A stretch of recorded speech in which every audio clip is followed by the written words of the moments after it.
السلام عليكم، ازي حضراتكم؟ عاملين ايه؟ ربنا يبارك في حضراتكم يا رب. فيديو جديد من فيديوهاتنا ازاي تشطب شقتك. معلومة سريعة كده، ناس بتسألني كتير. موضوع الجريل أو البلاعة في المطبخ مهمة ولا بلاش منها؟ طبعا يا جماعة مهمة جدا.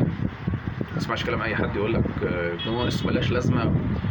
مهمة جدا جدا جدا جدا جدا لأسباب كتير. افرض لا قدر الله لا قدر الله في حاجة وقعت، حاجة عايزة تتمسح، هصرف المايه فين؟ افرض لا قدر الله لا قدر الله حصل مشكله في محبس من محابس الزاويه اللي راكبه والمطبخ كله بقى ميه، هصرف المايه دي فين؟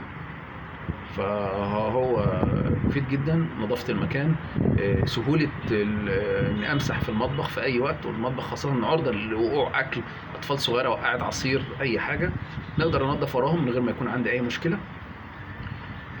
طب في ناس تيجي بتقول والله لا ده بتعمل ريحه وبتعمل ايه. يا جماعه ما تنقلش تجربتك الغلط وتخليها هي الديفولت او الشغل الاساسي بتاعي. لا بالعكس.